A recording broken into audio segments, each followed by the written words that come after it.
নমস্কার বন্ধুরা, stay with Paromita চ্যানেলে তোমাদের সবাইকে স্বাগত জানাই। আশা করি তোমরা সবাই খুব ভালো আছো।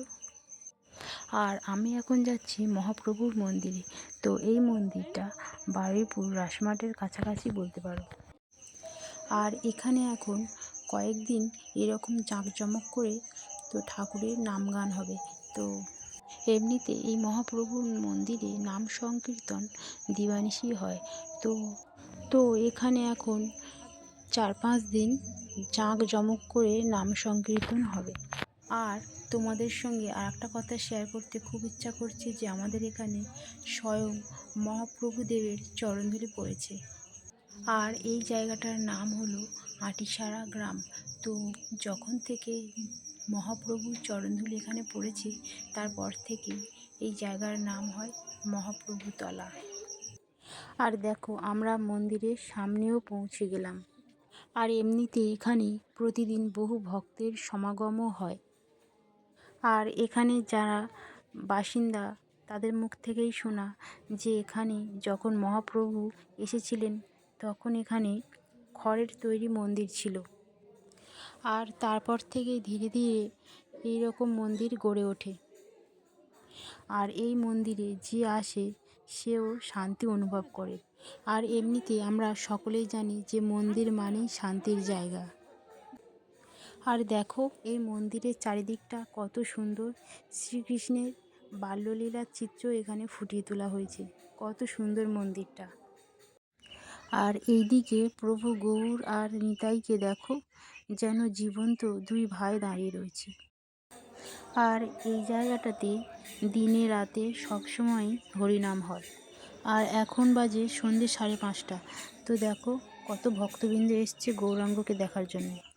আর এই মন্দিরের প্রাঙ্গণটা দেখো কত সুন্দর, কত স্নিগ্ধ।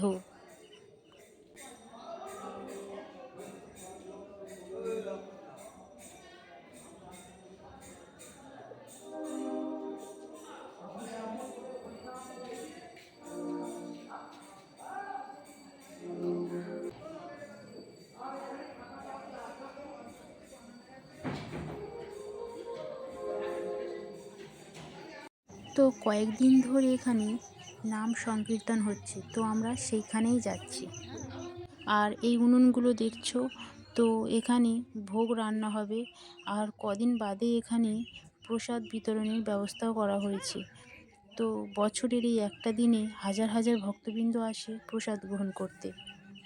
আর আমার শ্বশুর বাড়ি থেকে বাপের বাড়িটা খুব কাছে। তো ছোটোবেলায় আমি পাড়ার সবার সঙ্গে এখানে চলে আসতাম ভোগ গ্রহণ করতে। তো এখানে বাবার মন্দিরের ভোগ অমৃত বলে মনে হয়। আর তোমরা কি দেখতে পাচ্ছ, প্রভু গৌরনিতাই কিন্তু কীর্তন করছেন। আর আমি আরেকটা কথাও শুনেছি যে মহাপ্রভু এই গঙ্গার ঘাটে এসে কীর্তন করেছিলেন। আর এইখানে কীর্তন করতে করতে খোলও ভেঙে ফেলেছিলেন। আর সেই দৃশ্যের আদলেই কিন্তু এই ভাস্কর্যগুলো তৈরি হয়েছে।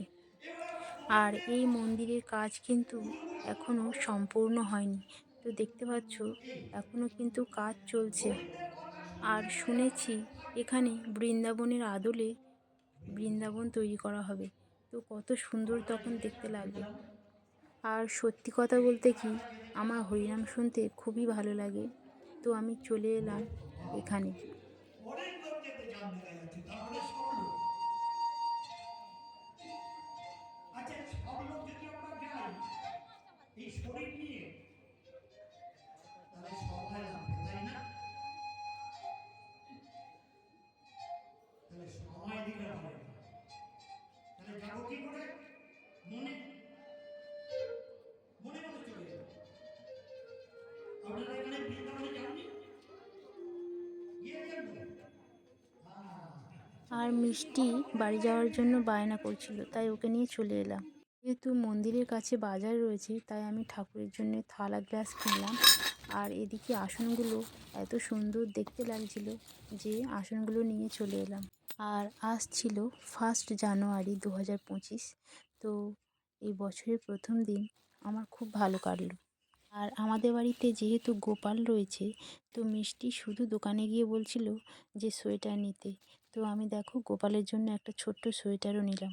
আর সোয়েটারটা কি সুন্দর দেখো। আর দেখো মুকুটটা এত সুন্দর লাগছিল দেখতে যে নিয়েই নিলাম। এই বাঁশিটাও নিলাম। আর এই হার দুটো গোপালের জন্য নিয়ে নিলাম। তো আমার সাজাতে খুব ভালো লাগে, তাই আমি এগুলো নিয়েই নিলাম। তো বন্ধুরা, আমার ভিডিওটা ছিল আজ এই পর্যন্ত। যদি ভিডিওটা তোমাদের ভালো লাগে তাহলে একটা লাইক করে পাশে থেকো। আর তোমরাও ভালো থেকো। তো দেখা হচ্ছে নেক্সট ভিডিওতে। চলো, টাটা।